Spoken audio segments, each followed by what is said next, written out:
Hello guys, in today's video, I'm gonna show you how to add a 3D text animation in CapCut PC. Let's begin.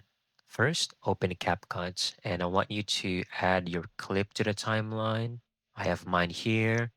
Then go over the text option, go to text templates, scroll down until you locate or find 3D right over here. Okay.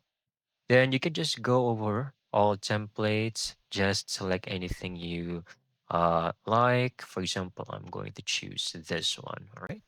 So you will have previews on them. Click the plus sign to add this to your timeline also. And on the right side over here, you should be able to adjust everything accordingly. So I'm going to adjust the text. Let's see. Going to rescale this text, and you can also change the font and alignment, etc. And also make sure to make some adjustments over here and how long you would like the 3D text to be present in your clips. And that's it. Thank you so much for watching. I hope you found this video very helpful.